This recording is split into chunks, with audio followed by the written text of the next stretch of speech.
First scene from The Wrong Ticket. Teaser, 1986. Exterior, a house in the woods, day. The house is immaculate.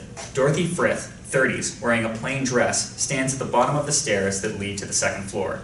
She has a bag draped over her shoulder. In one hand, she is holding her car keys. In another is a blue hardcover notebook. She looks at her watch as she taps her shoe on the floor. Paul, I've asked you 3 times already to come downstairs. It's time to go. Interior, Paul's bedroom, day. 6-year-old Paul Frith is sitting on his bed. His feet are dangling off the edge. He holds a transistor radio and has earplugs on, listening to rock music. Paul, do not make me come up there to get you. As soon as he hears her voice, he raises the volume on the radio. He stands up and looks in the mirror and closes his eyes. Interior, a house in the woods, day. Dorothy is about to walk up the stairs when she hears a door upstairs open and sees the boy walking down the stairs, still listening to the radio. He comes to the foot of the stairs and stands in front of her. She puts out her hand and he takes the earphones off and hands her the radio, which she puts in her bag. Exterior, Indiana Highway, day. Cars are traveling down the highway. A blue station wagon is one of the cars seen. Interior car, day. Dorothy sits in the driver's seat, focused on the road ahead. The boy sits in the back seat, staring out the window. How long will I have to stay there this time? I'll pick you up Sunday night. But that means I'll be there all weekend. I have baseball tryouts tomorrow. This is my first year playing. I can't miss it. Dorothy keeps her eyes on the road. Mom, did you hear what I said? I can't miss the tryouts. Your father will call your coach and explain you had to be away because of a family situation. Situation? What does that mean? Never mind, it will be taken care of. But if I miss the tryout, all my friends will make the team and I won't. Then you will have more time for schoolwork. But... End of discussion. Paul stares at the back of her head and then turns and looks out the window.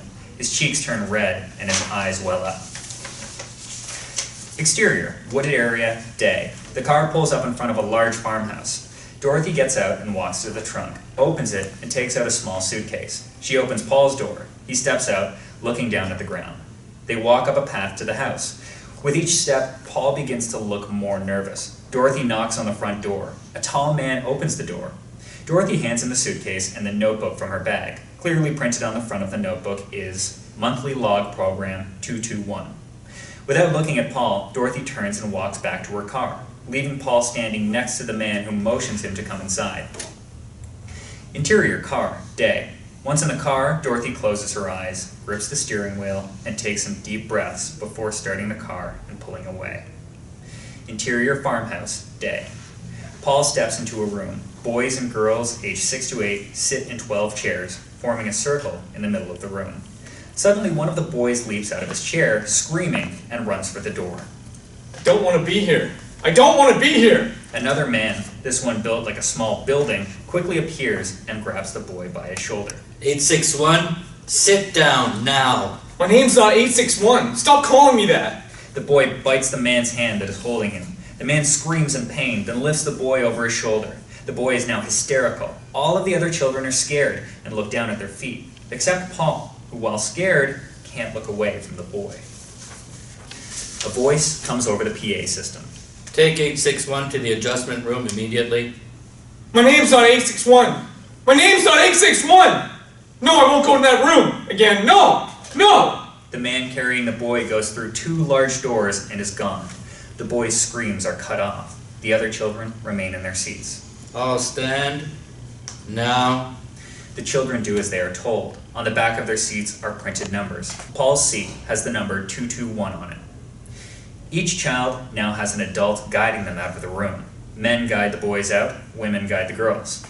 The group moves down a long hallway that have doors on both sides. Each door has a number printed on it. One by one, the children are led into their rooms. The man escorting Paul walks him to a door that has the number 221 on it. The man opens the door, and Paul steps in. Be ready for your first session in 5 minutes. He closes the door. Interior, Paul's room, day. The room has no windows. The only furniture are a small single bed, a desk, and a chair.